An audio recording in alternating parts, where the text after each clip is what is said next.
Hey everyone, hope you're doing great. Welcome back to my channel.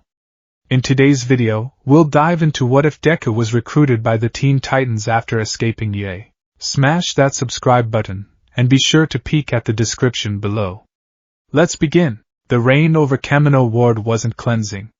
It was a cold, greasy film that did nothing to wash away the sins staining the city's streets. It plastered black hair to Izuku Midoriya's forehead, mingled with the sweat and grime of his latest fight, and traced cold paths down the scarred contours of his face. It dripped from the tattered, rabbit-like ears of his cowl and pooled in the cracked alley pavement, reflecting the lurid neon glow of a city that refused to die but had long forgotten how to live. He stood over the unconscious form of a villain whose quirk allowed him to secrete a fast-hardening adhesive slime. The man, a recent Tartarus escapee, had tried to hold up an emergency food distribution center. He'd called himself the Grasper. Izuku thought the name was as pathetic as his motives. A low groan escaped the man's lips. Izuku didn't even flinch. His body was a symphony of agony, a choir of screaming muscles and aching bones that had long ago drowned out any new, singular pain. The fight had been short, brutal, and devoid of the righteous fire that once burned in his chest. He had moved with a chilling, mechanical efficiency. Black Whip had lashed out, not as a tool of capture but as a bludgeon, slamming the villain into a brick wall. Fa Jean had stored the kinetic energy of the impact, and a single, precise 55% St. Louis smash had followed. A concussive blast of air that shattered the man's hardened slime armor, and his consciousness in the same instant. There were no triumphant declarations. No "I am here" to reassure the terrified civilians he had just saved. There was only the heavy, rhythmic panting of his own lungs and the incessant, buzzing hum of danger sense. It was no longer a sharp alarm. It was a constant, low-grade fever in the back of his skull. A reminder that the world was broken and he was at the epicenter of its fractures. He turned away from the fallen villain, his tattered cape, once a proud gift from a fallen mentor, dragging through a dirty puddle. His gauntlets were dented, the metal scarred from countless blows. The green of his suit was faded and stained, a ghost of the vibrant symbol it was supposed to be. He looked less like a hero and more like a war-torn specter, haunting the ruins of his own legacy. A vibration in his utility belt. He didn't need to look. He knew the caller ID. All Might. The name flashed in his mind's eye, a beacon of hope that now felt like an accusation. He could picture his mentor's skeletal form, his voice strained with worry, begging him to come back, to let them help. The urge to answer was a physical ache, a deep, primal need for the comfort and guidance that had shaped his entire life. He clenched his fist, the worn metal of his gauntlet groaning in protest. No, answering that call meant connection. Connection meant a target. If All for One knew where he was, knew who he was with, they would become leverage. They would become victims. He had seen it in his nightmares, visions granted by the fourth user's quirk. He had seen Ochiko's face, pale with fear. Ida's armor, crushed. Todoroki, enveloped in flames that were not his own. I am a walking disaster. A human-shaped homing beacon for the greatest evil this world has ever known. The thought was his mantra, his justification, the cold, hard stone he had swallowed to keep from screaming. Every punch he threw, every villain he captured, was an act of penance. Every sleepless night, every missed meal, was a necessary sacrifice. This isolation, this path of self-destruction, was the only way he could protect them. It was his final, most desperate act of heroism. He silenced the call, the screen going dark. The silence that followed was heavier than the rain. He leaped, a burst of green energy propelling him to the rooftop. The city spread out before him, a sprawling necropolis of broken buildings and flickering lights. Kamino Ward, where All Might's reign had ended. Where All for One had returned. It was a graveyard of symbols, and he was its newest ghost. He needed to move. He couldn't stay in one place for long. All for One's network of mercenaries and villains was vast. They were hunting him, not just with power, but with information. He was a prize, the vessel of One for All. As he prepared to launch himself across the rooftops, the rain suddenly stopped. It wasn't a gradual tapering off. It was instantaneous. One moment, the world was a cascade of water. The next, it was utterly still. The droplets hanging in the air seemed to freeze for a fraction of a second before falling with a final, collective pat. The air grew thick, heavy, like the pressure before a lightning strike, but this was different. It was unnatural. Danger sense didn't just buzz. It screamed. A sharp, piercing shriek of psychic alarm that made him clutch his head, his vision swimming. This wasn't the familiar feeling of a physical threat. This was a deeper wrongness, a violation of the natural order. Impressive, a calm, condescending voice echoed from the alley below. The Master's intelligence reports didn't do you justice. They said you were a boy. You move like a seasoned predator. Izuku's head snapped down. Standing at the entrance to the alley, where there had been no one a moment before, was a man. He was tall and lean, dressed in a sleek, dark gray suit that seemed to absorb the light around it. He wore no mask, revealing a face with sharp, cruel features and eyes that held a chillingly detached amusement.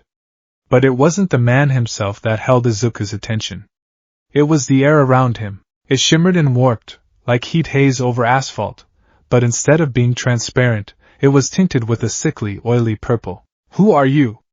Izuku's voice was a low growl, raw from disuse and exhaustion. The man smiled, a thin, predatory slash of his lips.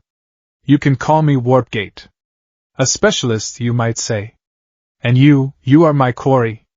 Izuku Midoriya. The use of his real name sent a jolt of ice through his veins.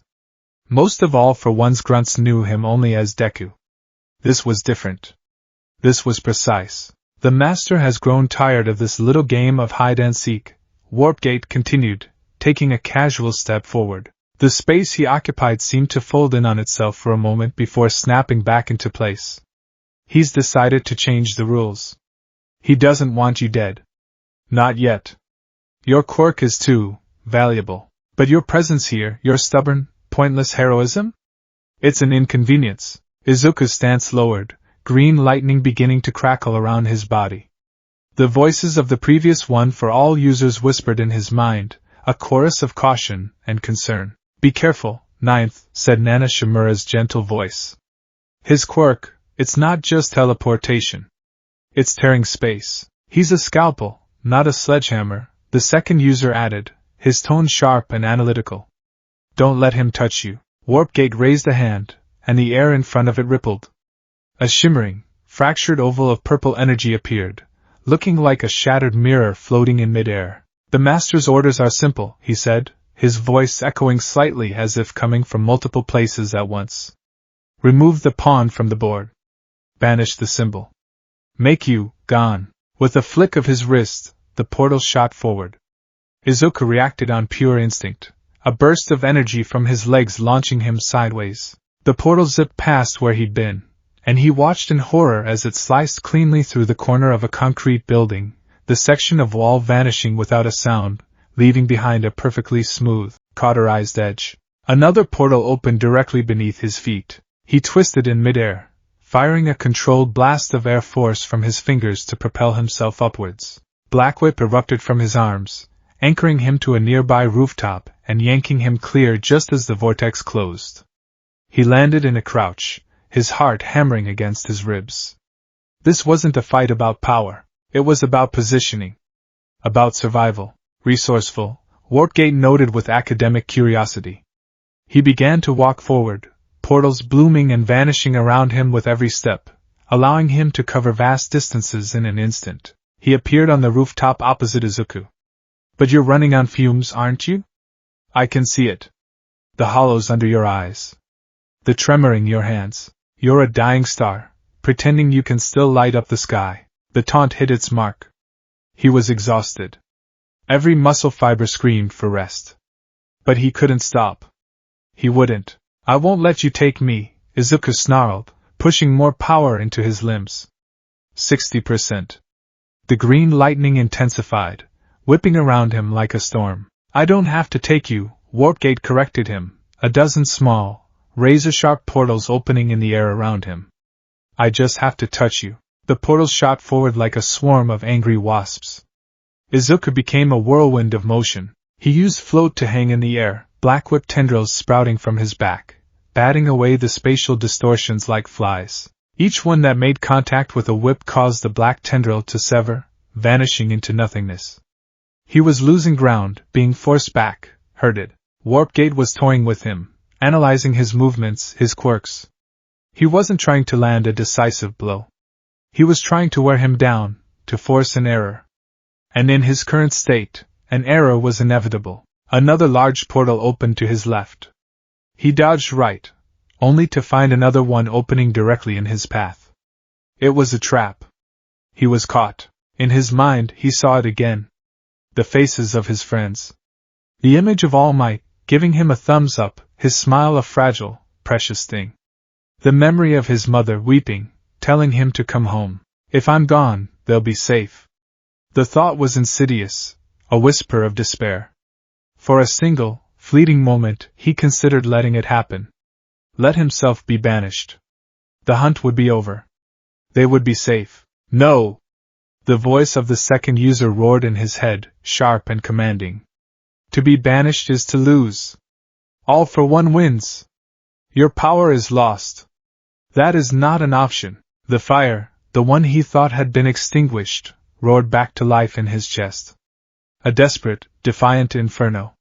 He wouldn't be a pawn removed from the board. He was a piece that would shatter the whole damn game. He saw Warpgate's triumphant smirk as he was cornered, the large portal in front of him swirling, ready to consume him.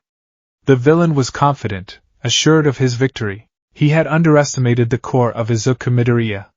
He had underestimated the burning, unbreakable will of a hero. It's over, boy, Warpgate said, raising his hand to push him that final inch. It ends now, Izuku thought. One way or another. He planted his feet, the reinforced soles of his boots digging into the rooftop. He channeled everything he had left. Every ounce of energy, every scrap of will, every memory of the people he fought for. The voices of the vestiges swelled within him, not as whispers, but as a unified roar of power. Yoichi Shigaraki. The second. The third. Haikid Shinomori. Daigoro Banjo. Nana Shimura. Tashinori Yagi. They were all with him. They were all one. Detroit. He screamed, his voice tearing from his throat. The muscles in his right arm swelled, straining against their limits, the green lightning coalescing into a blinding sun of pure energy. Smash! He didn't aim at Warpgate. He aimed at the quirk itself. He punched the portal. It was 100% of one for all, the sacred power meant to save, colliding with a quirk designed to tear reality asunder. The result was not an explosion. It was an apocalypse in miniature. The moment his fist connected with the shimmering event horizon, the world broke. The portal didn't absorb the blow. It shattered. But it didn't dissipate.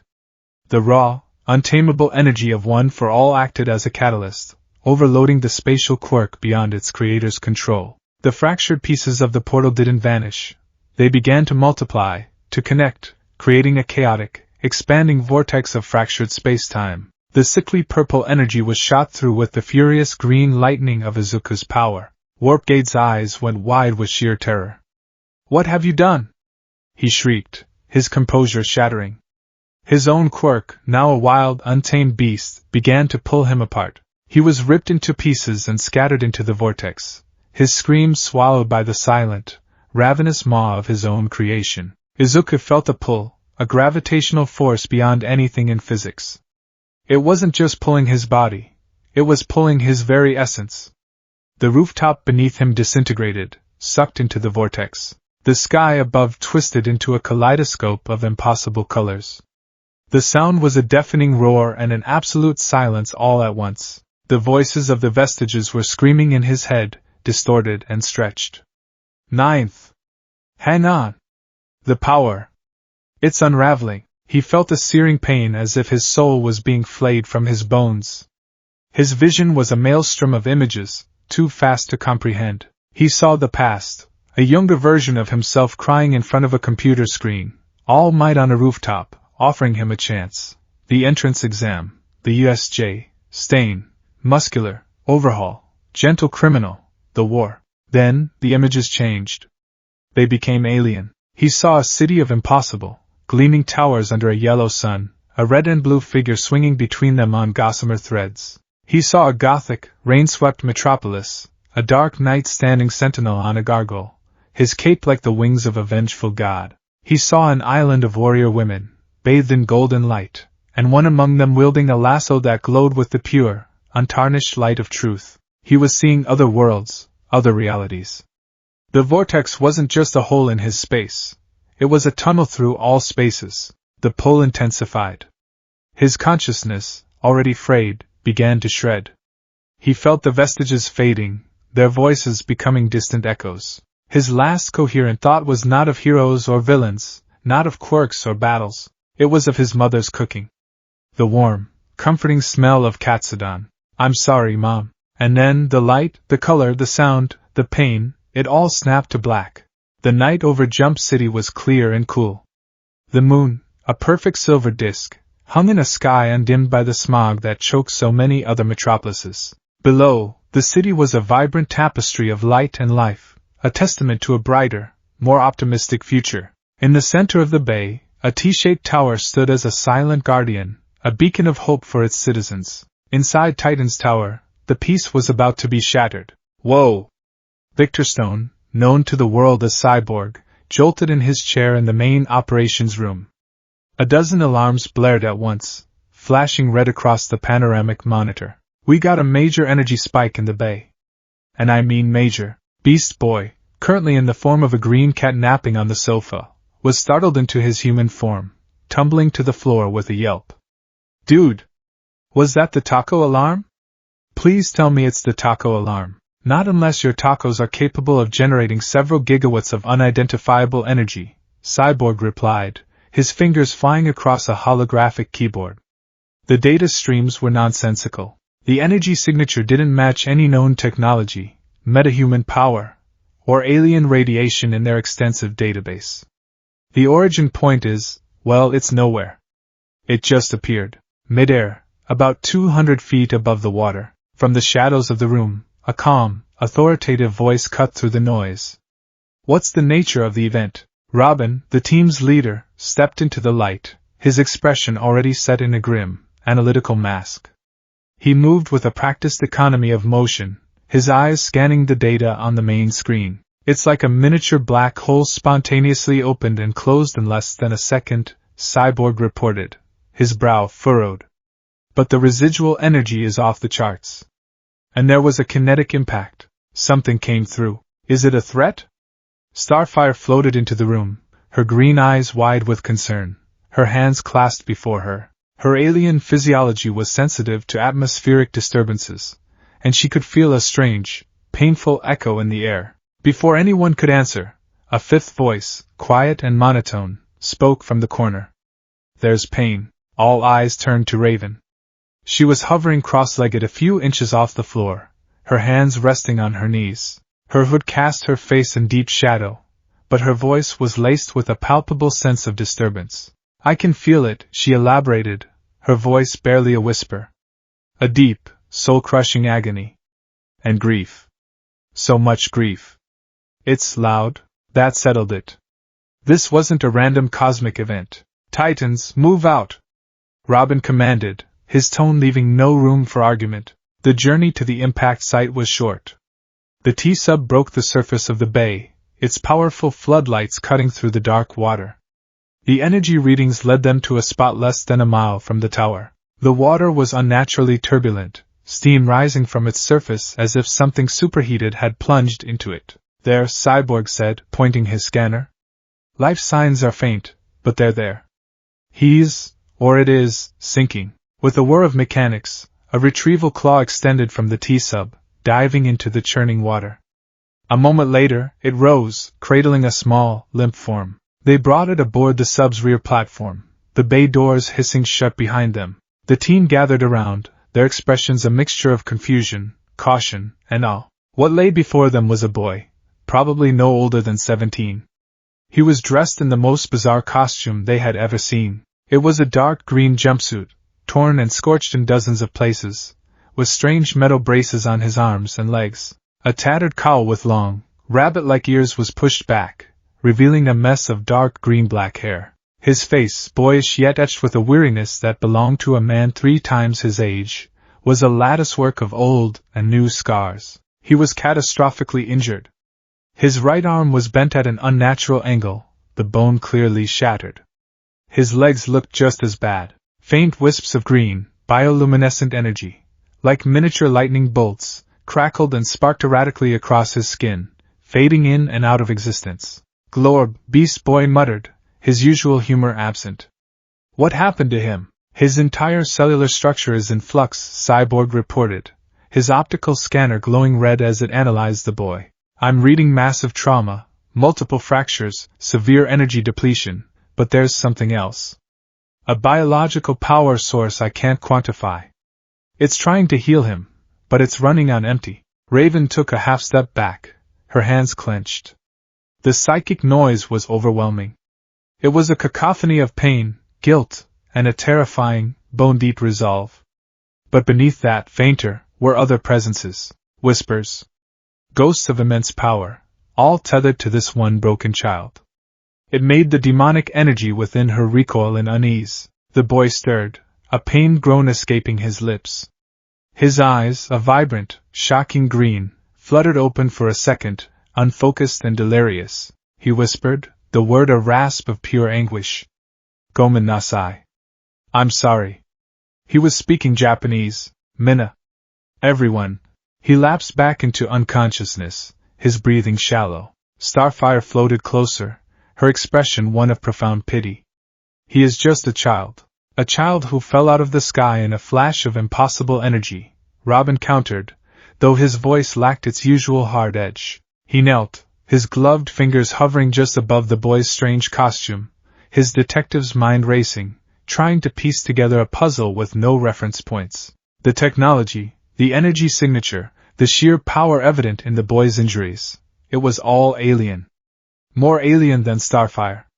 More mystical than Raven. This wasn't a villain. This wasn't a rival hero. This was something entirely new. A refugee from an unknown war, washed up on their shore. Robin's gaze was drawn to the boy's face. Beneath the grime and the blood, he saw a reflection of something he knew intimately. He saw the look of a soldier, of a person who had seen too much, fought too hard, and carried a burden far too heavy for their young shoulders. He saw himself. The boy was a mystery, a threat, and a victim, all wrapped in one. And he had landed, quite literally, in their world. It was their responsibility now. Robin looked up at his team, his decision made. "Cyborg, get the medbay prepped. Raven, I need you to keep an eye on him, psychically. Tell me if he wakes up. Starfire, Beast Boy, secure the perimeter. I want to know if anything, or anyone, followed him." He turned his attention back to the unconscious figure, the faint green lightning flickering over a scarred hand like a dying heartbeat. The questions were a storm in his mind. Who are you? Where did you come from?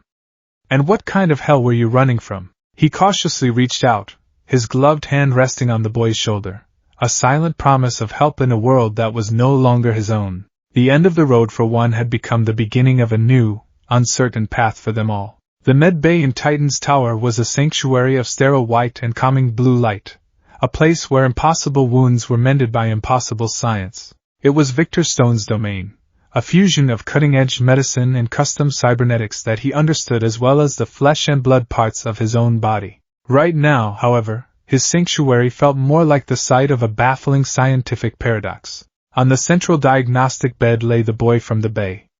They had carefully removed the tattered remains of his green costume, revealing a physique that was a contradiction in itself. He was lean, almost unnervingly so, with the gaunt look of someone who had been systematically starving himself. Yet, beneath the pale skin, his musculature was dense and powerful, coiled like high-tension cables. His body was a roadmap of scars. Not the clean, surgical lines Vic was used to seeing on Robin, but a chaotic tapestry of puckered, brutal wounds. Some were old and faded white, others were angry pinks and reds, telling a story of a life lived in constant, violent collision. "I don't get it," Cyborg muttered, his human eye narrowed in concentration, while his cybernetic one glowed, projecting a shimmering holographic display of the boy's biological data. "I just don't get it." Robin stood with his arms crossed, a silent sentinel by the door. His mask hid his eyes, but his posture radiated intense focus. Beast Boy, for once quiet, shifted nervously from foot to foot nearby, while Starfire hovered near the ceiling, her hands wrung together, her expression a mask of profound worry. Raven remained the furthest away, a cloaked statue near the wall, her hood pulled low. The psychic tempest from the boy had lessened now that he was unconscious, but it was still a churning undercurrent of static in her mind, a background hum of profound suffering. "What's the problem, Vic?" Robin asked, his voice low and even. "You said his injuries were severe." "Severe is the understatement of the century," Cyborg replied, swiping a hand through the hologram to bring up a skeletal model. Dozens of fracture points glowed an angry red. His right radius and ulna are shattered. Multiple compound fractures in both legs. At least 3 broken ribs. Massive internal bruising. By all rights, he should be dead, or at least in a coma for the next 6 months. He zoomed in on a cellular-level display. It showed agitated, rapidly moving cells that pulsed with a faint greenish light. But he's not. See this? His cellular structure is hyper-regenerative. It's actively trying to knit bone and repair tissue. It's working overtime, but the energy source, that's the part that's blowing my mind. He pointed to a fluctuating wave pattern on the display that was spiking erratically. Every living being has a bioelectric field. Metahumans with energy-based powers have a signature we can identify, a specific frequency. This isn't a frequency. It's a symphony. It's like there are multiple, distinct energy signatures layered on top of each other, all resonating within him. They're faint, like echoes, but they're there. And the primary source. He gestured to the largest, most erratic wave. It's not a metagene. It's not magic. It's not alien tech.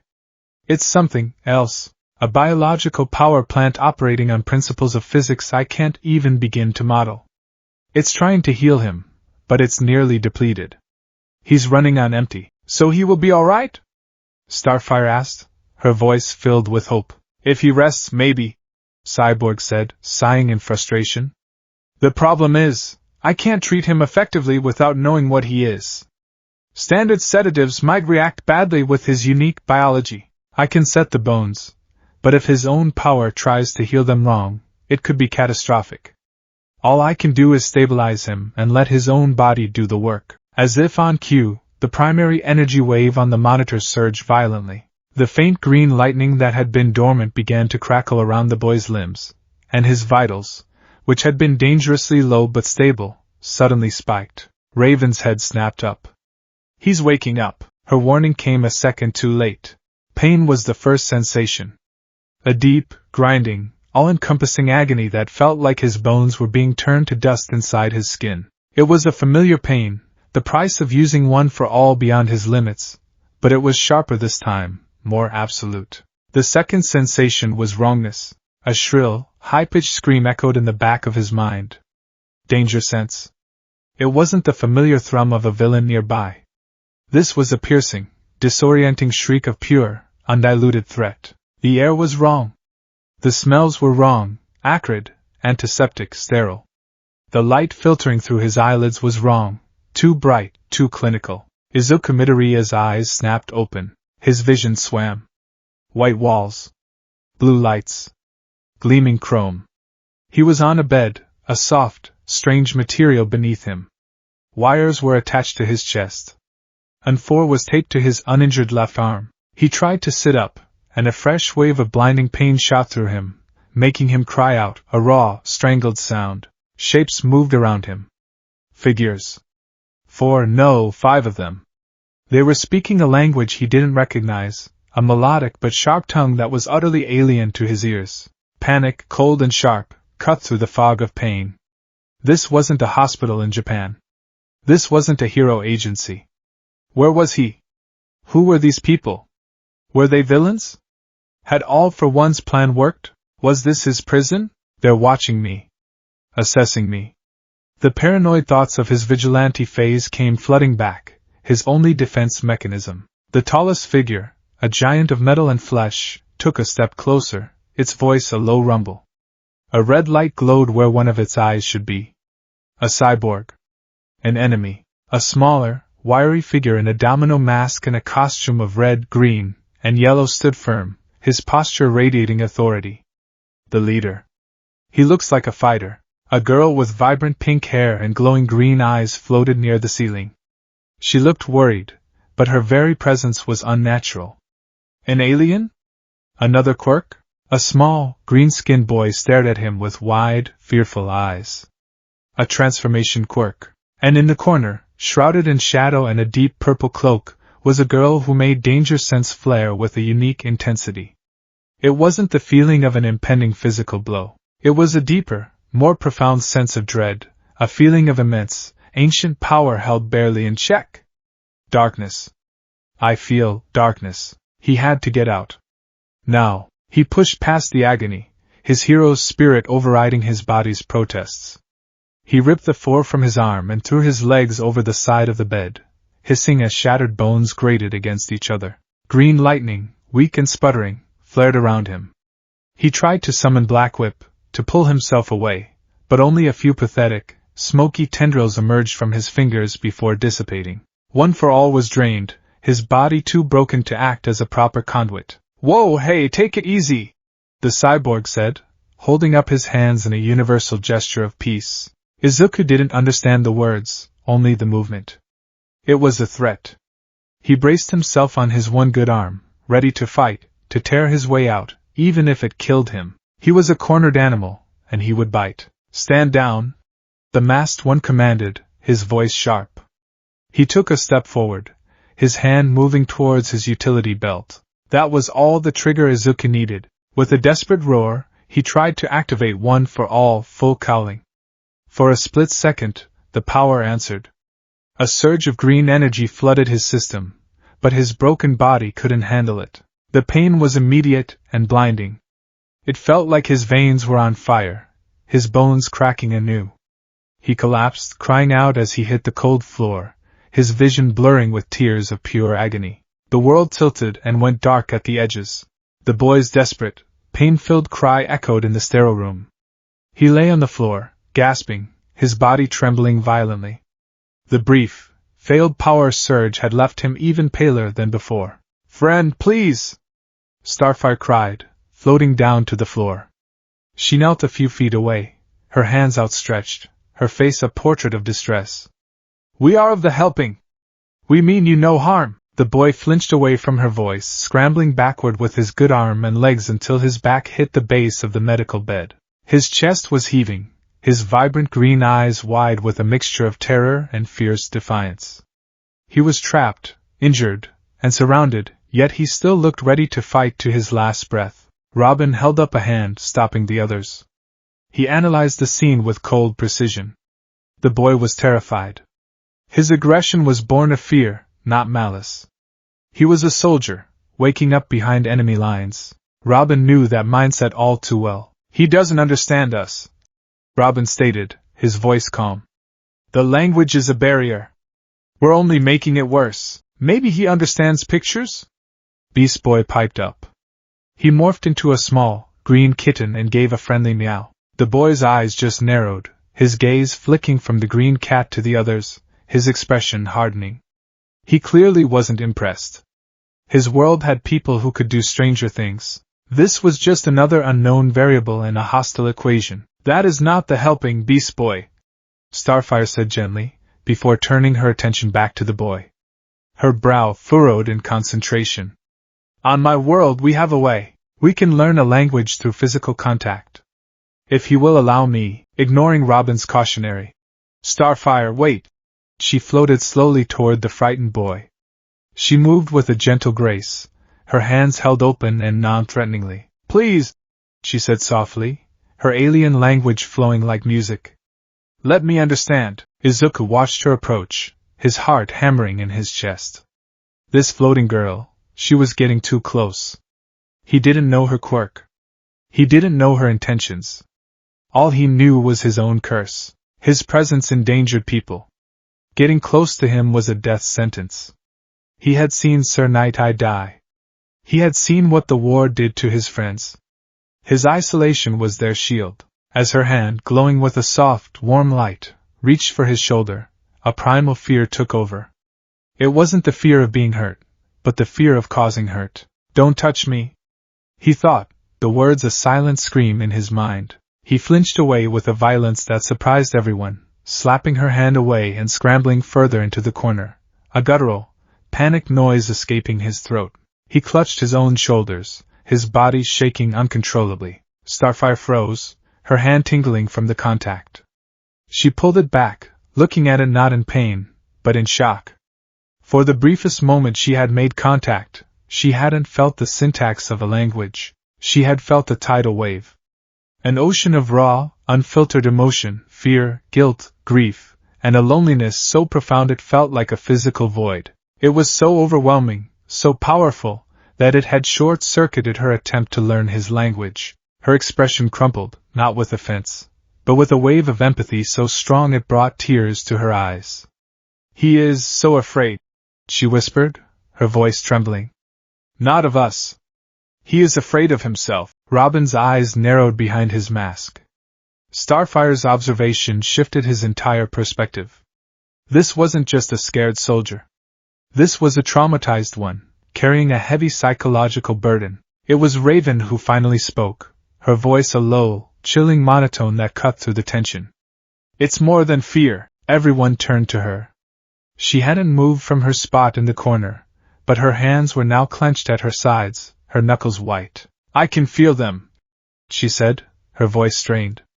Her empathic senses, usually a carefully controlled stream, were being battered by a hurricane. "The others," Cyborg looked confused. "Others? Raven, there's no one else in the room." "Not in the room," she clarified, her gaze fixed on the boy, who was now staring at her, a flicker of dawning recognition and horror in his eyes. He seemed to understand what she was implying. In him, there are ghosts in his soul. Echoes of immense power. A chorus of voices screaming in the back of his mind. His grief is not his own. It's a legacy of it. The boy's terrified expression morphed into one of pure shock. He stared at the cloaked girl, his mouth slightly agape. She can feel them? She can sense the vestiges? The thought was so staggering, it momentarily silenced his panic. In his world, no one could perceive one for all like that. Not even all for one. Raven took a hesitant step forward, a magnetic pull drawing her toward this anomaly. His pain was a siren's call to her empathy, but the tangle of spirits within him was a terrifying mirror to her own demonic heritage. He was a vessel, just like her. But his passengers weren't demons, they were heroes. And their collective light was so bright, so righteous, it was almost as painful to her senses as pure evil. She locked eyes with him, and for a moment, a silent understanding passed between them. The two people in the room who were more than just themselves. She saw his shock, and he saw the flicker of pained recognition in the shadows of her hood. She understood, on a level the others couldn't possibly comprehend, that he was not alone in his own head. Seeing the fragile, momentary connection, Robin seized the opportunity. "Cyborg. The universal translator." "Now," Cyborg, jolted from his stupor at Raven's revelation, nodded. "On it." He tapped a command into his forearm console. A small, sleek drone buzzed out from a wall compartment, and hovered in the center of the room. A soft blue light emanated from it, bathing the area in a gentle glow. "Universal Translation Matrix Online," the drone's synthesized voice announced. "Now monitoring and translating all non-standard linguistic patterns." Robin knelt down, putting himself on the boy's level. He kept his hands visible, his movements slow and deliberate. "Can you understand me now?" Robin asked, his voice calm and steady. The drone repeated the phrase in flawless, standardized Japanese. Izuka flinched at the sound of his native tongue coming from the floating machine. His eyes darted from Robin to the drone and back again. The panic was still there, a coiled serpent in his gut, but the raw terror began to recede, replaced by a wary, analytical caution. This was advanced technology. These people were organized. He remained silent, merely watching, his mind racing. Who are they? What do they want? Is this a trap? Is it safe to speak? "We aren't going to hurt you," Robin continued, his words being translated instantly. "You were injured. We brought you here to help." Izuka's eyes narrowed with suspicion. "Help?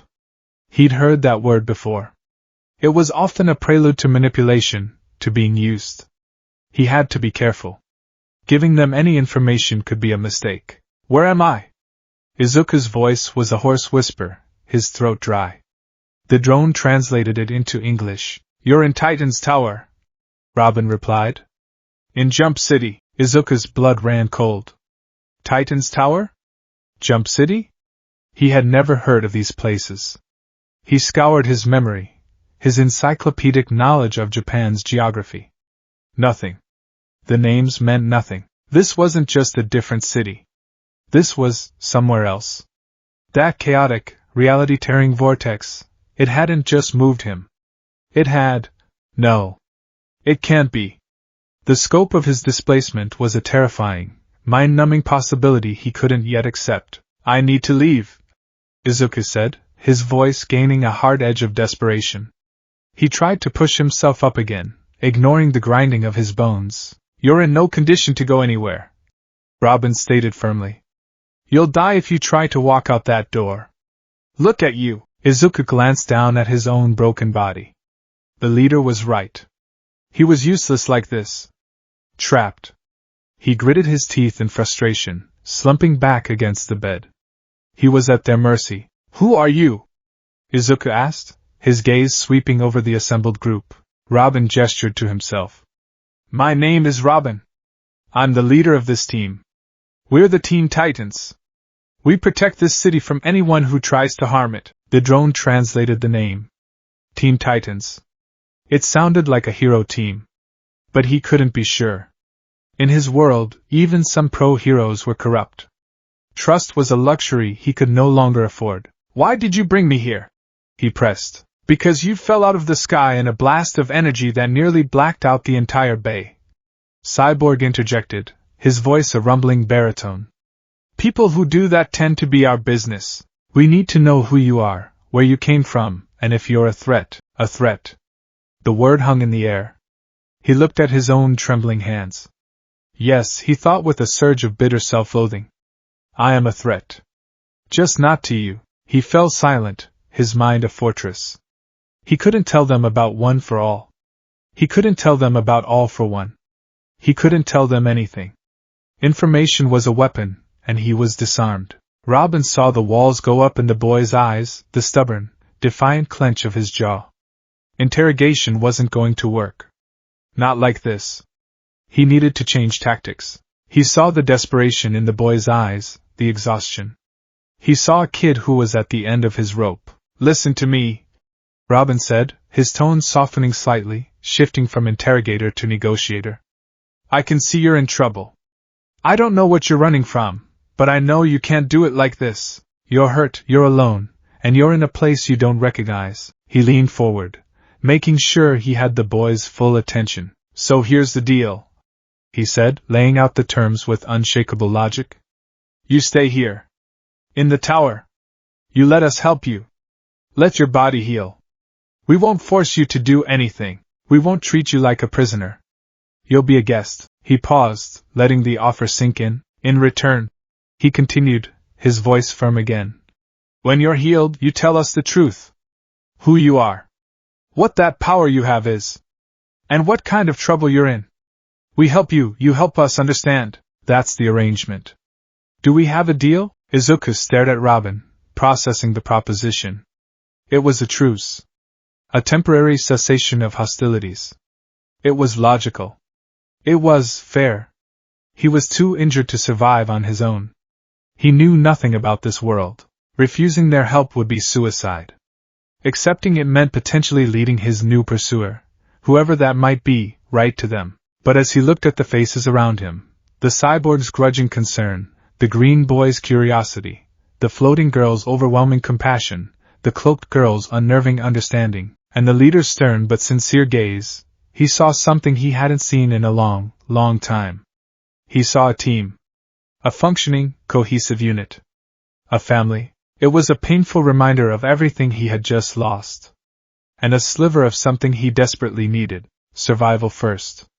Answers later. He could keep his secrets for a little while longer. He could use this time to recover, to gather information, to plan. With a deep, shuddering breath that felt like a surrender, Izuku Midoriya gave a single, stiff nod. The tension in the room lessened, but only slightly. A deal had been struck. But the mystery remained. The boy had a name they didn't know, a past he wouldn't share, and a power that defied all logic. He was subject unknown. And he was now their responsibility. The first few days were a blur of antiseptic smells, monotonous beeps from the medical monitors, and a pain so profound it felt like a permanent part of his anatomy. Izuku Midoriya existed in a liminal space, a gray twilight between waking and sleeping. His body, under the surprisingly gentle and efficient care of the cyborg named Victor, Cyborg, he corrected himself, that was his hero name, was knitting itself back together with agonizing slowness. One for all, that vast, internal ocean of power, was at low tide. It trickled through him, focusing its depleted energy on the most critical repairs, hairline fractures in his bones sealing over, torn muscle fibers reweaving, the deep, purple bruises on his skin slowly fading to a sickly yellow-green. He spent most of that time in silence, observing. It was a habit honed over a lifetime of being the underdog, the analyst, the one who had to understand before he could act. He watched the Teen Titans from the confines of his medical bed, his mind a whirring engine of analysis even as his body lay broken. Robin was the core, the undeniable center of gravity. He moved with a crisp, brutal efficiency that spoke of years of relentless training. There was a darkness in him, a shadow Izuku recognized because he wore a similar one. It was the shadow of a mentor, of immense expectation, of a past that had forged him in fire. Robin was the one who checked in most frequently, his questions direct and practical. How are you feeling? Do you need anything? The translator drone is calibrated to your vocal patterns now. Each interaction was a test, a gentle probe of Izuku's defenses. Cyborg was the engineer, the foundation. He treated Izuku's body like a fascinating, frustratingly complex piece of alien machinery. He would spend hours studying the holographic readouts, muttering about unquantifiable energy cascades and non-Euclidean cellular regeneration. Yet beneath the scientific frustration, there was a current of empathy. Vic knew what it was like to live in a body that was part machine, part mystery, a body that had been broken and rebuilt into something new. Beast Boy was pure, chaotic energy. A walking, talking, shape-shifting embodiment of ID. He would pop into the med bay in various animal forms, a curious hummingbird, a lazy sloth hanging from a ceiling conduit, a small green dog that would whine softly at the door, as if testing the waters. He was simple, direct, and seemed incapable of holding a serious thought for more than 30 seconds. His presence was so different from the intense, driven personalities of UA, that Izuku found it both jarring and strangely restful. And Starfire. She was like a miniature sun. Her concern was a palpable force, a warm radiance that she beamed at him whenever she floated into the room. She would ask him gentle questions, translated by the drone, about his comfort, about the strange patterns the lights made on the ceiling, about whether the color blue made him feel calm. She never pushed for answers about his past. She simply offered her presence, a silent gesture of kindness that chipped away at the icy walls around his heart more effectively than any direct assault. He still flinched if she got too close, the memory of his own destructive potential a raw nerve, but her relentless goodwill was a balm he hadn't realized he desperately needed. Then there was Raven. She was an enigma, a singularity wrapped in a purple cloak. She rarely entered the medbay. When she did, she would stand in the doorway, a silent, hooded figure, and Izuku could feel her presence like a change in atmospheric pressure. He could feel her, listening, not with her ears, but with something deeper. He felt her empathic senses brushing against the turbulent storm of his own mind, a cautious, hesitant touch. And he knew, with a certainty that chilled him to the bone, that she could sense the others. She could feel the faint, spectral heartbeats of the vestiges of One for All, the ghost he carried within him. Her presence was both terrifying and, in a deeply unsettling way, a profound relief. For the first time, someone could sense the true weight of his burden. On the third day, Robin entered, not with a medical tray, but with a simple notepad. Izuku was finally able to sit up, his back propped against several pillows, his legs in bulky medical braces. "You're healing faster than Cyborg predicted," Robin stated, his voice neutral. The drone hovering nearby translated instantly. He says it's a miracle you're not in a full-body cast. Izuki gave a slight, non-committal nod.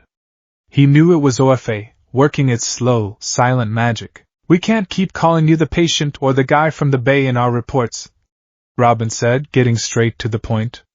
It's inefficient. You need a designation. A name, a name. The question landed with the force of a physical blow. Izuka Midoriya. That name belonged to a boy who dreamed of being a hero, a boy who inherited the power of his idol, a student of UA High. That boy was gone, lost in the smoke and fire of the Paranormal Liberation War. Deku. That was the name he had chosen, a name reclaimed from a childhood tormentor and forged into a symbol of hope. But now, it felt like a brand, a mark of the catastrophic failure that had forced him to run, to abandon everyone he loved. Using either name felt like a lie, a betrayal of the past he was so desperately trying to outrun. He remained silent, his gaze dropping to his lap. Robin waited patiently. If you don't give us one, we'll have to assign you one. John Doe is the standard. The thought of being given such an impersonal, empty label felt wrong. It was another loss of identity, another piece of himself stripped away. He needed something, not a name that looked back, but one that looked forward. A name that was a mission statement. His gaze drifted past Robin, through the thick, reinforced glass of the med bay window. From here, he could see a slice of Jump City. It was unlike any city in Japan. The architecture was bold and futuristic, gleaming towers of glass and steel that speared a bright, clear blue sky. Flying vehicles zipped between buildings on invisible highways of light. It was a city that screamed of optimism, of progress, of a future he had thought was no longer possible. A future. Mirai. The Japanese word surfaced in his mind unbidden. It meant future. It was a concept that had become terrifying to him, a dark, looming thing defined by all for one's victory. But here, in this impossible, brightly lit place, maybe it could mean something else. It could be a promise. A goal. A reason to keep breathing, to keep fighting, not just to atone for the past, but to build something new. He looked back at Robin, his green eyes holding a flicker of new, fragile resolve. Mirai, he said, his voice quiet but clear. The drone translated. Robin's eyebrow arched slightly behind his mask. Mirai? What does it mean? It means future, Izuka replied, his gaze returning to the city skyline. It's all I have left to think about. Robin was silent for a long moment, studying the boy, Mirai. He understood. This wasn't just a name, it was a shield and a declaration. It was the choice of a soldier trying to survive the next battle by focusing only on the horizon. He made a note on his pad. All right, Mirai, Robin said, the name feeling strange and new on his tongue. Welcome to Titan's Tower. With the name came a cautious, tentative integration. Once he was mobile, albeit with the help of a sophisticated anti-grav crutch Cyborg had designed, he was allowed to leave the med bay. The tower was a marvel of engineering, a place that felt more like a self-contained utopian colony than a home. But to Mirai, it was a gilded cage, a labyrinth of unfamiliar corridors and unnerving technology. Beast Boy and Cyborg were the first to attempt a true cultural exchange. They found him one evening in the common room, standing awkwardly by the panoramic window, staring down at the city lights. Yo, Mirai! Cyborg called out, his voice booming in the large space. Sitting around moping is bad for your circuits. And your, non-circuits. Beast Boy, perched on the back of the massive, crescent-shaped sofa, morphed into a chimpanzee and gestured wildly at the giant television screen. Game time! We're gonna introduce you to the glorious art of Mega Mecha Fighter V. Mirai allowed himself to be led to the sofa, his movements stiff and uncertain. The concept of game time felt alien, a frivolous luxury from a life he no longer lived. Back home, downtime was for training, for studying, for pushing himself past his limits. Cyborg handed him a controller. It was a sleek, ergonomic device with more buttons, triggers, and thumbsticks than he had ever seen. On the screen, two enormous, garishly colored robots were beating each other into scrap metal amidst an exploding city. The sound was a cacophony of explosions, synthesized metal crunches, and an announcer screaming things like, Ultra combo. Okay, so, the left stick is for movement, the right is for camera. Beast Boy explained rapidly, having turned back into his human form. X is a light punch, Y is a heavy kick, the right trigger is your laser cannon, but you gotta charge it by holding the left bumper while rotating the right stick counterclockwise and, he trailed off, noticing Mirai's utterly bewildered expression. He was just staring at the controller in his hands as if it were an unexploded bomb. Dude, have you ever played a video game before? Beast Boy asked, incredulous. I have, Mirai admitted softly. But they were simpler. He thought of the old All Might fighting games he'd played as a child on a console with a simple D-pad and 2 buttons. This was an entirely different language of interaction. Alright, new plan, Cyborg said, taking pity on him. We're ordering pizza. That, my friend, is a universal language. An hour later, a large, flat cardboard box sat on the table. When Cyborg opened it, a cloud of steam erupted, carrying a scent that was both familiar and strange. It was a pizza, but it was a glorious, greasy, American-style monstrosity, loaded with pepperoni, sausage, and mountains of cheese. It was a far cry from the more delicate, refined pizzas he'd occasionally had in Japan. Beast Boy, a vegetarian, had his own tofu and broccoli creation, but he watched with rapt attention as Mirai took his first, hesitant bite of the meat lover's special. The flavors exploded in his mouth. It was salty, savory, rich, and intensely satisfying. He hadn't realized how hungry he was, not just for food, but for something warm and comforting. He had been subsisting on nutrient paste in the medbay and before that, on crushed protein bars and scavenged scraps. This was a meal. A real, hot meal. He devoured the slice with an intensity that made Cyborg and Beast Boy exchange a look. He finished a second, and then a third, before he finally slowed down, a faint flush of color on his pale cheeks. He wiped his mouth with the back of his hand, a flicker of embarrassment in his eyes. Whoa, Beast Boy said. Good, huh? Mirai could only nod, his mouth full. A small, almost imperceptible smile touched his lips for a fraction of a second. It was the first time any of them had seen it. It was a tiny crack in the grim facade, a hint of the boy buried beneath the soldier. Starfire's attempt at connection was less conventional. She found him later that week, sitting alone in the observation deck, a quiet, circular room with a domed ceiling that showed a perfect, real-time star chart. Friend Mirai, she said, her voice soft.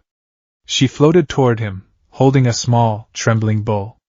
I have noticed the earth food has brought you some small measure of joy. I wish to share with you a food of my home world, Tamarin. In the bowl was a glob of shimmering, pink goo that quivered like gelatin and occasionally emitted a soft, musical chime. Mirai stared at it, his eyes wide. What is it? It is called a Glorgen pudding of friendship, she announced proudly. It is custom to share it with a new acquaintance to signify trust and the beginning of a bond. It also absorbs the ambient emotional state of the room and converts it into a pleasing flavor. She held it out to him.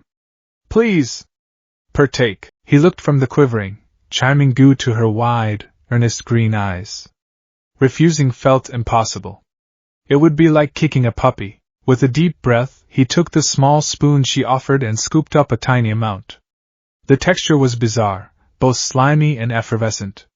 He brought it to his lips. The flavor was indescribable. It tasted like starlight and melancholy, like the quiet hum of the tower's systems and the deep, aching loneliness in his own heart. It was sad and beautiful and utterly alien. A single tear traced a path down his cheek. Starfire's own eyes welled up in sympathy. Oh, she said, her voice thick with emotion. It has tasted your sorrow. I am so sorry. On Tamarin, it is meant to taste of joy and new blossoms. No, Mirai said, surprising himself. He took another small bite. It's not bad. It's just honest. He looked at her, truly looked at her, and saw not just an alien princess, but another person who had been torn from her home, who knew what it was like to be a stranger in a strange land. She was trying to connect with him in the only way she knew how. And for the first time since he'd arrived, he didn't feel entirely alone in his displacement. He managed a small, genuine smile this time. Thank you, Starfire. Her face lit up with a brilliant, radiant grin that was brighter than any light in the tower. It was a moment of pure, unvarnished connection, a tiny anchor in the stormy sea of his new reality. The nights were the worst. In the day, he could distract himself. He could analyze the Titans, explore the tower, or work through the grueling physical therapy routines Cyborg designed for him. He could focus on the future, on being Mirai. But at night, in the dark, quiet solitude of his assigned room, he was no longer Mirai. He was Deku, the haunted survivor. And the ghosts came for him. Sleep was not a refuge. It was a battlefield. His dreams were vivid, hyper-realistic replays of his greatest failures. He was back at the villa, Black Whip lashing out, wild and uncontrolled, nearly killing Uraraka. He could feel the raw, alien power surging through him, the voice of the second user screaming at him to get a grip. He was on the crumbling battlefield, watching Bakugo get impaled by All for One's tendrils, a sacrifice meant for him. The sight of his childhood friend, his rival, coughing up blood, his explosive power sputtering out, it was a wound that would never heal. He saw Shigaraki, his face a horrifying rictus of glee and pain, his decay quirk turning cities to dust. He could feel the rage, the pure, nihilistic hatred that radiated from him, a force of nature that wanted nothing less than the end of everything. And always, there was All for One. The calm, condescending voice. The life support mask. The feeling of absolute, suffocating power. In his nightmares, the villain wasn't just a man. He was an idea, a creeping darkness that threatened to consume everything Izuku held dear. He would wake up with a strangled gasp, his body drenched in a cold sweat, his heart hammering against his ribs as if trying to escape his chest. The sheets would be tangled around his legs, his knuckles white from clenching his fists. The silence of his room would feel deafening, amplifying the echoes of the screams in his head. One night, the dream was particularly vivid. He was standing in the ruins of Yue High, the great school of heroes reduced to rubble. The sky was a bruised purple, the same color as Warpgate's portals, and all around him were his friends, Ida, Uraraka, Todoroki, Kirishima, their bodies still and broken. They weren't looking at him. They were looking past him, at the shadowy figure of All for One, who stood where the school's main entrance used to be. "You see, boy?" All for One's voice echoed in his mind, not through his ears. "This is the consequence of your sentimentality. By trying to protect everyone, you protect no one. Your very existence is a beacon that leads me to them. You are not their shield. You are my weapon." Izuku screamed, a raw, soundless cry of absolute despair, as the darkness reached for him. Raven jolted awake in her own room, gasping for air. Her hands flew to her chest, her heart pounding in a frantic, irregular rhythm. It wasn't her dream. It was his. Her empathy, usually a carefully shielded and filtered sense, had been hijacked. She had been pulled into the undertow of his nightmare. She had seen it all, the crumbling school, the dead friends, the terrifying man in the mask.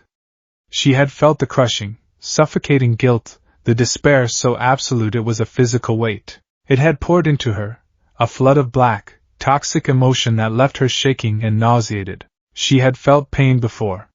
She lived with the constant, simmering threat of her father, a being of pure evil and destruction. But this was different.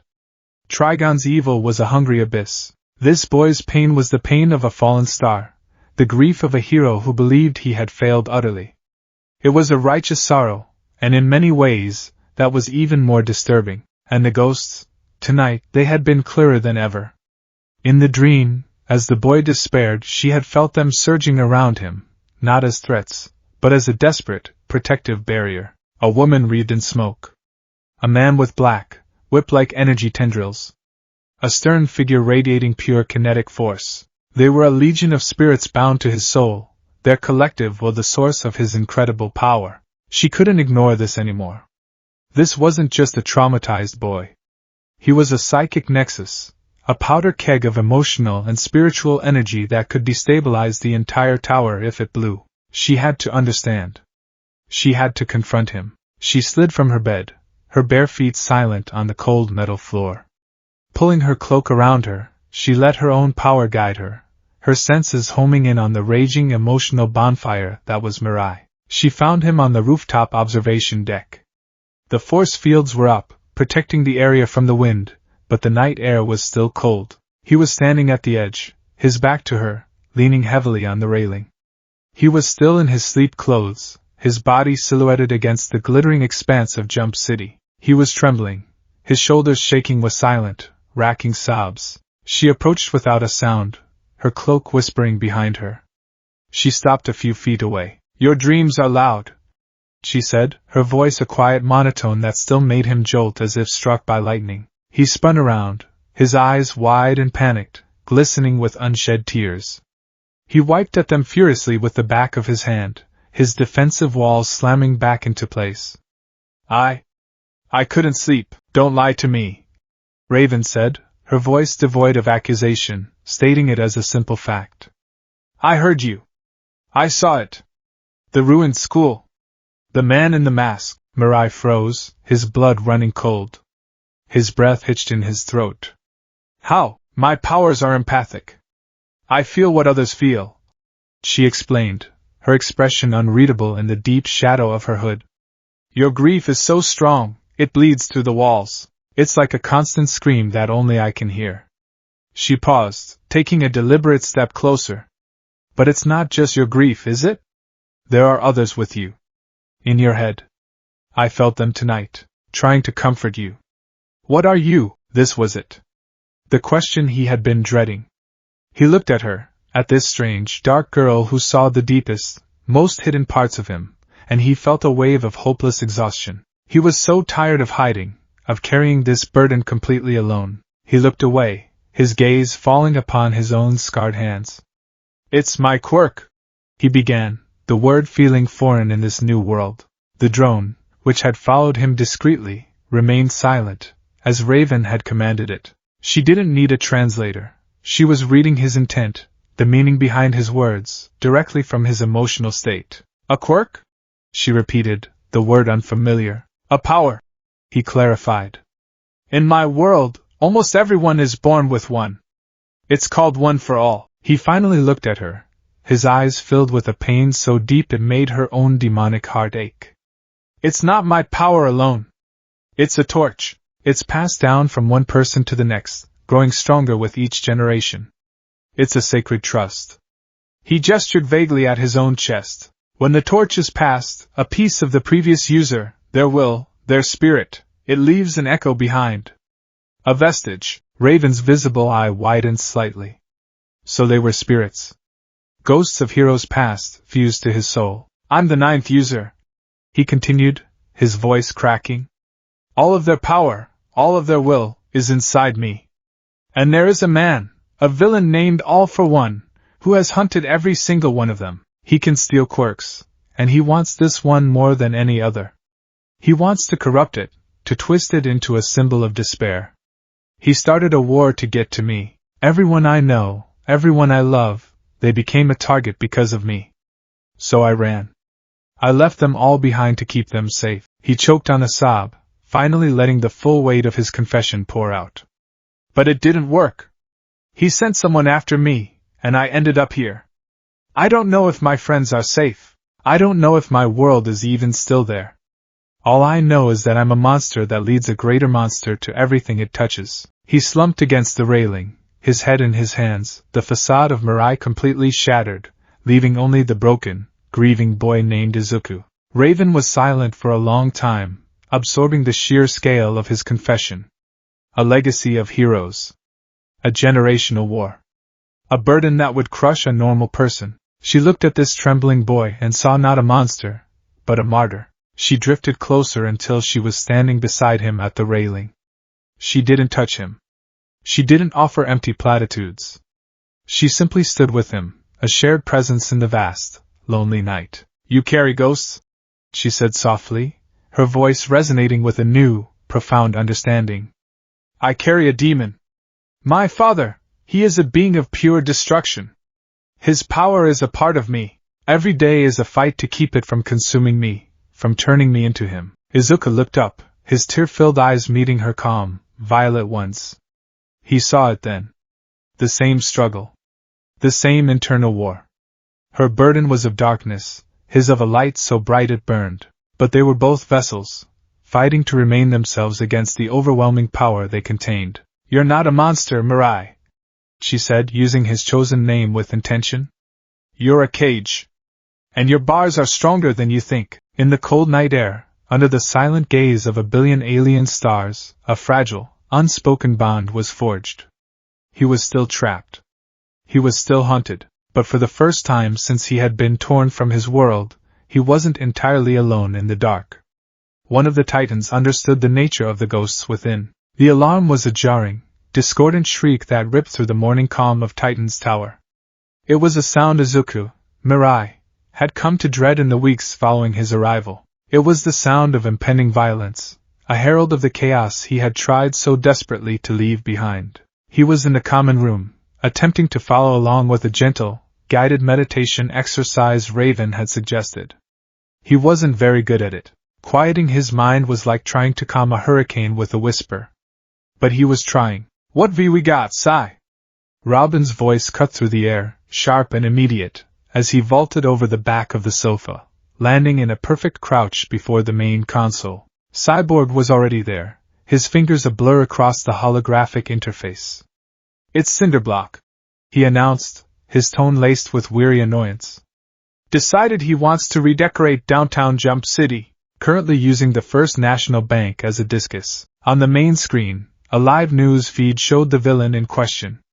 Cinderblock was a hulking golem of living concrete, a brutish, simple-minded powerhouse whose only strategy was to smash everything in his path. He had ripped a massive, multi-ton concrete pillar from the bank's facade and was swinging it like a baseball bat, sending cars flying and terrified civilians scattering like insects. Minimal thought, maximum destruction. His specialty, Robin observed, his eyes narrowing. "Let's go. Titans, go!" The familiar battle cry echoed through the room as the team sprang into action. Starfire zipped toward the exit, a determined look on her face. Beast Boy was already morphing into a pterodactyl, letting out an excited squawk. Cyborg's arm transformed into his signature sonic cannon with a series of satisfying clicks and whirs.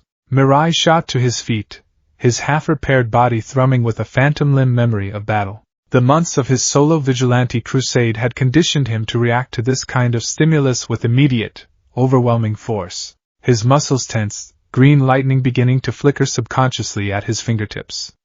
He took a step forward, his hero's instinct screaming at him to join them, to help, to fight. "Whoa there, Sparky!" Cyborg said, placing a heavy metallic hand on his shoulder, effectively rooting him to the spot. "You're not cleared for active duty, but I can help," Mirai insisted, the drone translating his urgent Japanese. "My body, it's almost healed. I can fight." Robin turned to face him, his expression unyielding. "Your body might be healing, but we haven't even begun to assess your capabilities. We don't know how you fight, how you work with a team, or what the limits of your power are. You're a tactical unknown. A liability in a live combat situation." The words were harsh, clinical, but they were also undeniably true. Izuku had been fighting alone for so long, he'd almost forgotten what it was like to coordinate with others. His vigilante Deku phase was a whirlwind of overwhelming power, a blunt instrument used to end fights as quickly as possible, often with little regard for the surroundings. "Stay here," Robin commanded, his tone leaving no room for argument. "Monitor the situation from the console." "That's an order." With that, Robin ran to join the others, leaving Mirai standing alone in the vast, suddenly silent common room. He watched them go, a bitter, frustrated knot tightening in his stomach. He felt like a child being told to wait in the car. He wasn't a liability, he was the ninth wielder of One for All. He had fought against monsters that would make this Cinderblock look like a pebble. He clenched his fists, the faint green energy dying down. An order was an order. And Robin was the leader. For now, he would obey. He limped over to the main console, his anti-grav crutch humming softly, and took Cyborg's seat. He brought the news feed to the main screen, his eyes narrowed, his mind already breaking down the battlefield like he had done for countless hero fights back home. The Titans engaged with practiced, fluid teamwork.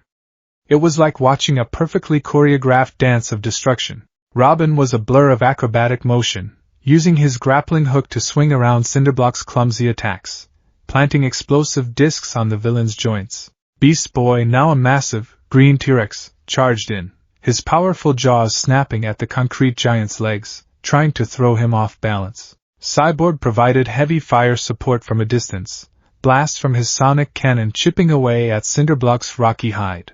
Starfire was an emerald comet, zipping through the air, unleashing searing starbolts that superheated sections of the villain's body, causing them to crack and crumble. They were effective. They were professionals. But Cinderblock was durable. For every piece they chipped away, he seemed to regenerate, absorbing concrete and rubble from the street to mend his form. He let out a furious roar and swung the massive pillar in a wide arc, forcing all of them to scatter. The pillar slammed into a neighboring office building, shattering glass and steel, sending a shower of deadly debris raining down toward a group of civilians who were frozen in fear. Innocents in the debris field! Robin's voice, filtered through the comms, was tight with urgency. Starfire and Cyborg immediately broke off their attack to form a protective barrier, intercepting the falling rubble. But the diversion gave Cinderblock an opening. He lunged at Robin, who was momentarily exposed. Mirai's breath caught in his throat. He watched, helpless, from miles away. His hands gripped the edge of the console, his knuckles white. Danger sense was screaming in his head, a phantom alarm for a danger he couldn't face. I can't just sit here. Robin was a brilliant fighter, but he was still just a human. He wouldn't survive a direct hit. The thought was a splash of ice water, shocking him out of his forced obedience. An order was one thing, watching a teammate, a new friend, get pulverized was another. His mind flashed back to Bakugo, impaled. To Gran Torino, grievously wounded. To the countless heroes who had fallen while he fought. The mantra of his vigilante days echoed in his soul. I have to be the one. I have to save everyone. He looked down at his own body. The braces were off his legs. The fractures were sealed. He was still sore, still stiff, but the well of one for all was no longer empty. It was maybe half full, a restless, churning power that begged for release. Forgive me, Robin, he thought, his decision made. He turned from the console, his eyes blazing with a familiar, heroic fire. He ignored the crutch, casting it aside. He took a deep breath, and for the first time in this new world, he willingly called upon his power. One for all, full cowling. 30%! Green lightning erupted around his body, a crackling aura of immense energy. The faint hum of the tower's systems seemed to dip for a second as the sheer power in the room spiked. His muscles, now supercharged, screamed in protest but held firm. The pain was a dull, familiar ache, an old friend welcoming him home. He ran. His first step cracked the polished chrome floor of the common room. His second carried him out into the corridor. He was a green blur, a bolt of contained lightning moving with a speed that would have left even Robin in the dust. He didn't know the layout of Jump City, but he didn't need to. He launched himself through the panoramic window of the common room, the supposedly unbreakable plexiglass shattering into a million pieces from the sheer kinetic force of his passage. He was airborne, soaring over the bay, the wind whipping past him. He could see the plume of smoke and dust from the battle downtown. That was his target. He angled his body downwards, using faint bursts of air force from his fingers and toes to correct his trajectory, a crude but effective form of flight. He was a living missile, homing in on the fight, the hero's call to action drowning out every rational thought in his head. Robin gritted his teeth, twisting his body in a desperate, mid-air contortion.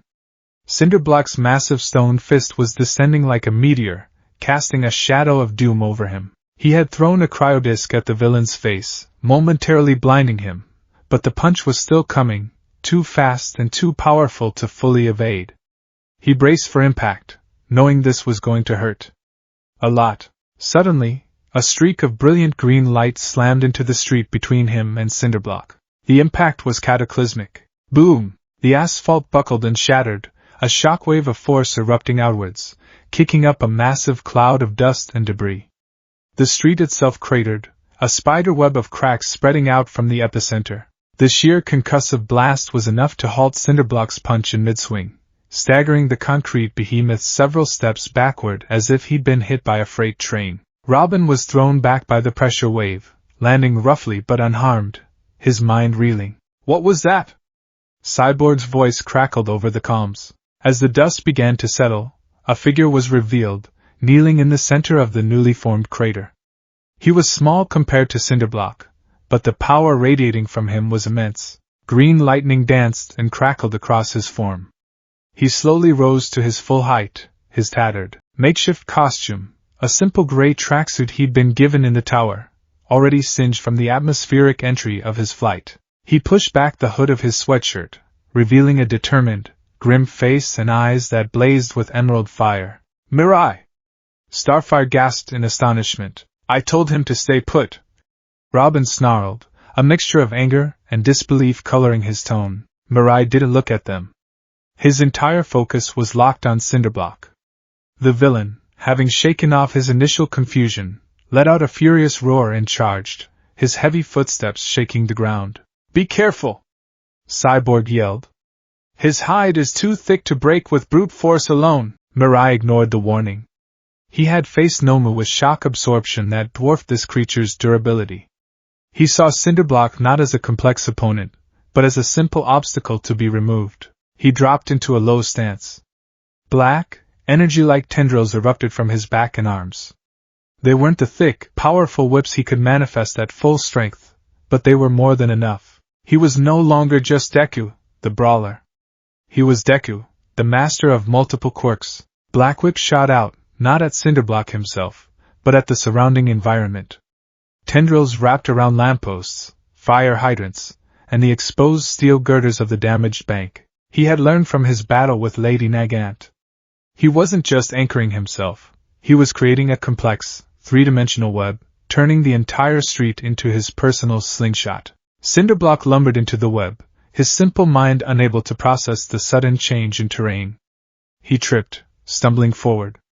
It was the only opening Mirai needed. Using the tension in the Black Whip tendrils, Mirai launched himself forward. He wasn't running. He was flying, a green cannonball propelled by his own strange power. He rotated in the air, channeling the kinetic energy through his body, a technique he had perfected through countless battles. He was a whirlwind of green lightning and black energy. He didn't shout a special move name. There was no one to impress, no dramatic flair needed. There was only the objective. He slammed his foot into Cinderblock's chest. Smash. It wasn't a 100% smash, or even a 45% smash. It was a perfectly controlled, precisely focused 35% St. Louis smash, augmented by the kinetic energy stored by Fa Gene from his initial landing. The impact wasn't a bombastic explosion of wind. It was a focused, armor-piercing shockwave. The effect was instantaneous and devastating. The concrete on Cinderblock's chest didn't just crack, it pulverized. A fist-sized indentation appeared, from which a web of fractures spread across his entire torso. The villain's roar was cut short, replaced by a choked, gurgling sound as the shockwave traveled through his body. He froze for a moment, a statue of stunned disbelief, before his entire upper body disintegrated into a shower of gravel and dust, collapsing in on himself until only a pile of rubble and a faintly glowing, fist-sized core remained. The fight was over. It had taken less than 10 seconds. Silence descended on the street, broken only by the crackling of Mirai's fading lightning and the distant sirens. The Titans stared, their mouths agape. They had been fighting Cinderblock for nearly 15 minutes, a protracted battle of attrition. Mirai had ended it with a single, contemptuously easy kick. The sheer, overwhelming disparity in power was staggering. Beast Boy, still in T-Rex form, slowly morphed back into a human, his eyes wide as dinner plates. Dude, he breathed, unable to form another word. Cyborg lowered his sonic cannon, his optical scanner working overtime, trying and failing to process the energy readings he had just witnessed. That was not physically possible. Starfire floated down, her expression a mixture of awe and concern. She had seen great power on her home world, but this was different. It was so violent, so absolute. Mirai stood over the pile of rubble, his chest heaving, the adrenaline slowly starting to fade. He looked at his handiwork. The villain was defeated. The threat was neutralized. The civilians were safe. Mission accomplished. That's what he told himself. But as he looked around, the full scope of his actions began to sink in. The street was a disaster zone. The crater from his landing was massive, having shattered water mains that were now starting to flood the area. The buildings he had anchored Black Whip to were structurally damaged, groaning under the strain. The shockwave from his kick, while focused, had still been powerful enough to shatter every window for a block. The collateral damage was immense. Far worse than anything the Titans had caused during their entire fight. He had operated alone. He had ignored commands. He had used overwhelming, catastrophic force to solve a problem that required a scalpel, not a sledgehammer. He hadn't been a hero. He had been a force of nature, a living natural disaster. Robin landed silently beside him, his green cape settling around him. His face was unreadable behind his mask, but the anger radiating from him was as palpable as a physical force. What was that? Robin's voice was dangerously quiet. The civilians were in danger. Mirai stammered, the justification sounding weak even to his own ears. You were about to be hit. We had it under control, Robin countered, his voice like ice. Starfire and Cyborg were moving to protect the civilians. I was evading. We operate as a team. We mitigate damage. We control the battlefield. You just charged in like a berserker and leveled half a city block. He gestured wildly at the surrounding destruction. Look at this. This isn't a victory. This is a mess. The city has to pay for this. People could have been hurt by your help. The criticism struck Mirai harder than any physical blow. It was the same fear that had haunted him during his vigilante run, that his power was too great, too destructive to be controlled. That in trying to save people, he only caused more chaos.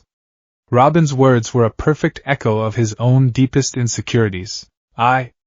I'm sorry, he whispered, the green light completely fading from his eyes, leaving them looking hollow and haunted. Sorry doesn't rebuild the street. Robin shot back, his anger still simmering. He took a deep breath, trying to regain his composure. He was the leader. Yelling wasn't productive. We're going back to the tower. Now. We are going to have a long talk about the word teamwork. As the Titans began to regroup, they were replaced by a new, wary apprehension of the boy in their midst. No one noticed the glint of light from a high rooftop several blocks away. From the shadow of a gargoyle atop one of Jump City's older, Gothic-style skyscrapers, a camera lens was focused on the scene. It was a high-powered, state-of-the-art surveillance device, zooming in with perfect clarity on the defeated cinderblock, the devastated street, and the tense conversation between Robin and the new, Green Lightning boy. A calm, menacing voice, electronically filtered and devoid of any emotion, spoke into the silence. Interesting. Slade stood with perfect stillness, his hands clasped behind his back. His iconic half-black, half-orange mask was an emotionless facade, but his mind was a flurry of cold, precise calculation. He had been monitoring the Titan's new addition ever since the anomalous energy spike weeks ago. He had watched the boy's slow recovery, his awkward integration.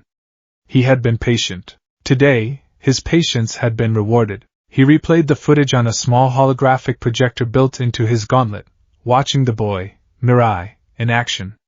He analyzed every movement, every flicker of power. The speed was incredible, far surpassing the metahuman known as Kid Flash. The strength was astronomical, easily rivaling that of his other Tamaranian target, Starfire, or even the Kryptonian girl in Metropolis. But it was the other abilities that truly intrigued him, the black, whip-like appendages. The impossible propulsion. The sheer, raw energy output. This was not a single power, it was a suite of them, a collection of immense abilities housed in one unstable, emotionally volatile vessel. Such power, Slade mused, his voice a low purr. Utterly without discipline, he watched the boy's interaction with Robin. He saw the flash of heroic instinct, the reckless charge, the devastating application of force, and then, the crushing guilt. He saw the frustration and anger in Robin's posture. He saw the division, the crack forming in the team's foundation. This boy was not like Robin. Robin had been forged in the crucible of tragedy, but he had been shaped by a master strategist. His discipline was his greatest weapon. This boy, Mirai, was all power and no restraint. He was a nuclear warhead with a hair trigger, guided by nothing more than a raw, bleeding heart sentimentality. Slade saw past the recklessness. He saw past the guilt.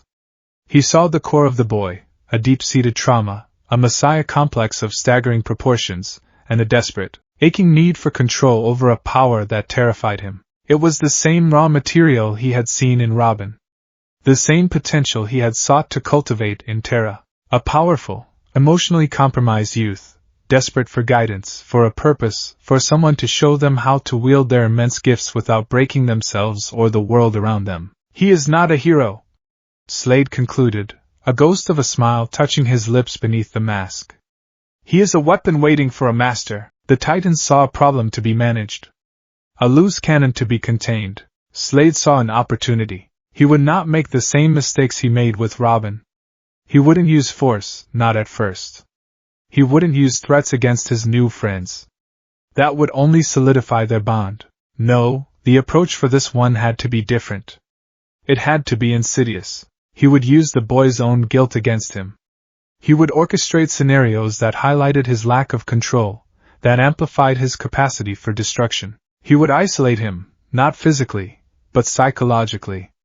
He would break his spirit, shatter his heroic ideals, and convince him that the Titan's way, the way of trust, teamwork, and emotional connection, was a weakness.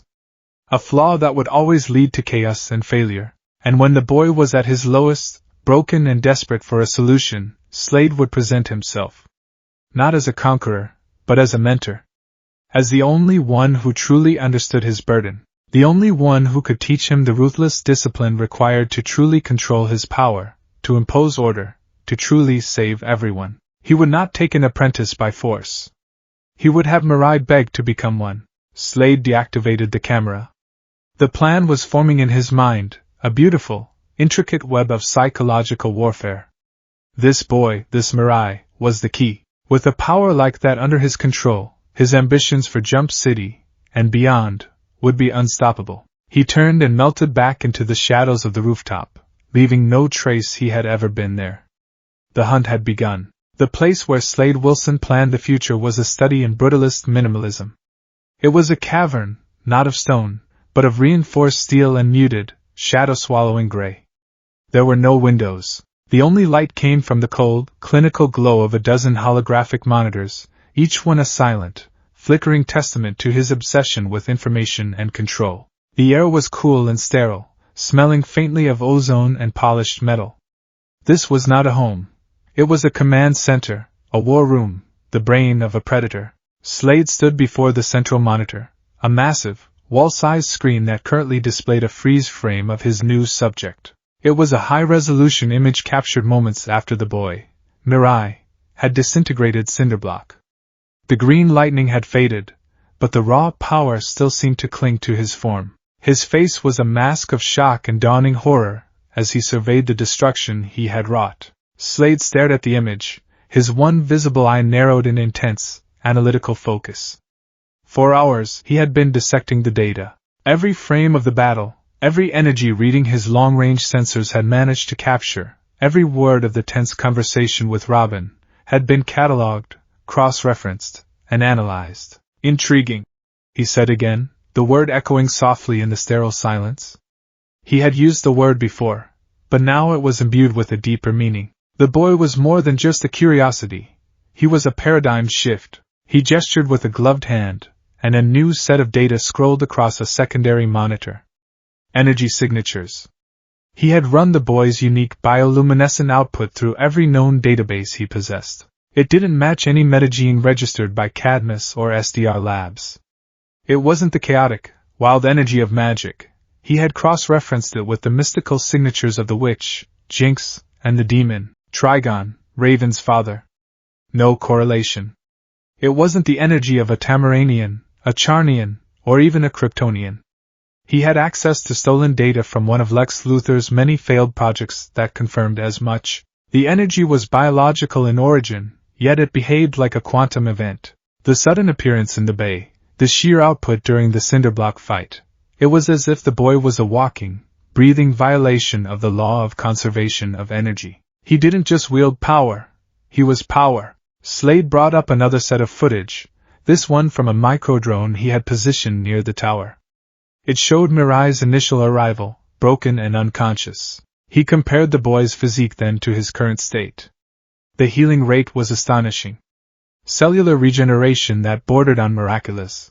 It surpassed the capabilities of most known metahumans with healing factors. It was slower than the Flash's hypermetabolism but far more thorough, capable of mending shattered bones in a matter of weeks without medical intervention. This combination of abilities, the speed, the strength, the energy projection, the black tendrils, the regenerative properties, was unheard of.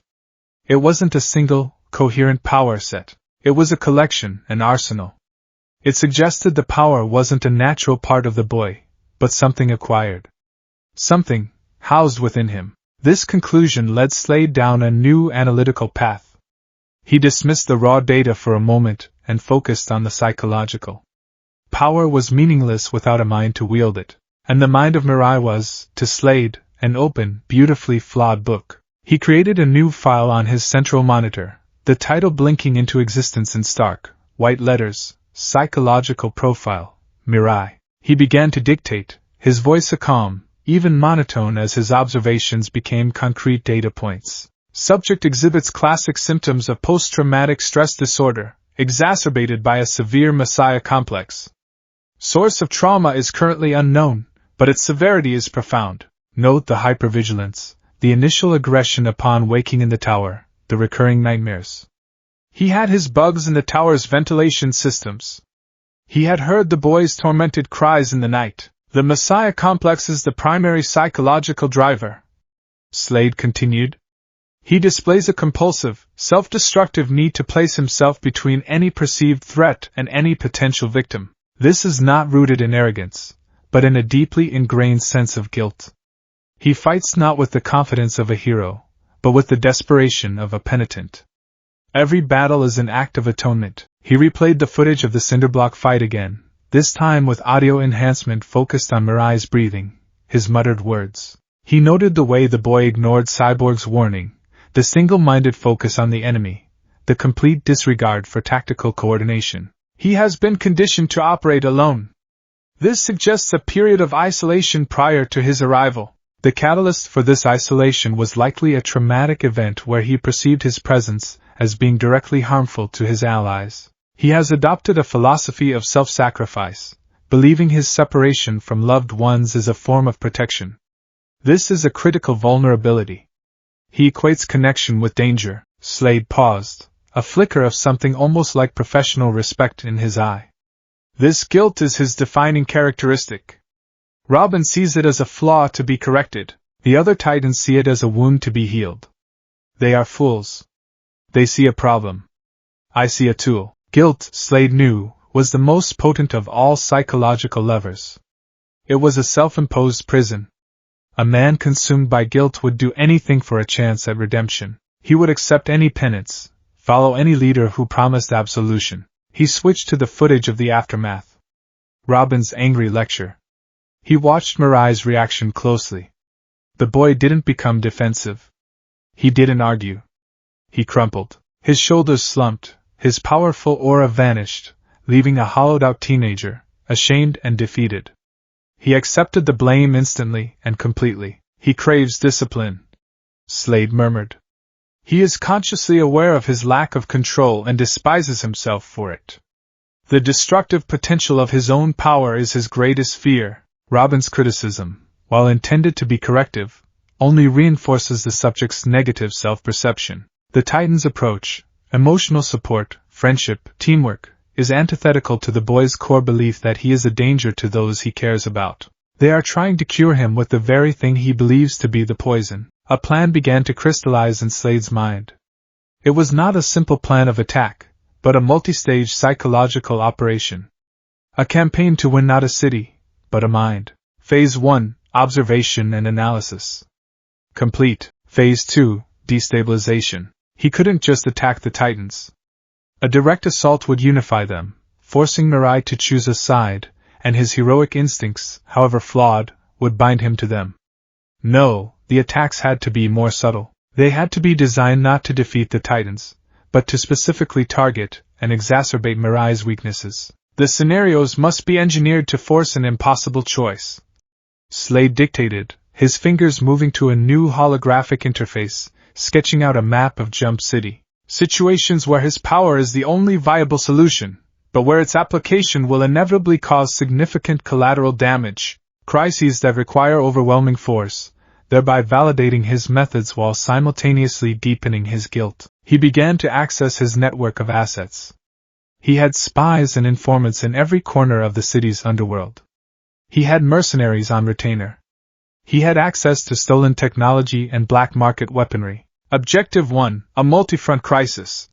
He planned aloud. Simultaneous, high-stakes events across the city. A chemical plant nearing meltdown. A bridge on the verge of collapse. A civilian ferry sinking in the bay. The Titans will be forced to split up, their teamwork doctrine stretched to its breaking point. This will isolate Mirai, forcing him to act independently. He would ensure the most emotionally charged crisis, the one with the most visible, helpless civilians, would be the one Mirai was forced to confront. He would let the boy play the hero. He would let him succeed, but the victory would be hollow, tarnished by the destruction left in his wake. It would be a victory that felt, to him, like a failure. Phase 3, the temptation. This was the most critical phase. After a series of these carefully engineered failures, when Mirai's spirit was at its lowest ebb, when his confidence in himself and the Titan's methods was completely shattered, Slade would make his appearance. He would not appear as a villain. Not as a conqueror. He would appear as an alternative. A solution. The offer must be framed not as a demand for servitude, but as an act of mentorship. Slade strategized. I will not offer him power. He already has that in abundance. I will offer him what he truly desires, control. Discipline. An end to the chaos. He began to script the monologue in his head, refining the words, the tone, the psychological triggers. You call yourself a hero, but look at the ruin you leave behind. You are a force of nature, a storm that destroys everything in its path. Your friends try to contain you, to dull your power with sentiment and half measures. They are afraid of what you are. I am not afraid. I see your potential. I see the weapon you could be, forged and tempered with perfect discipline. I can teach you. I can give you the control you so desperately crave. No more collateral damage. No more impossible choices.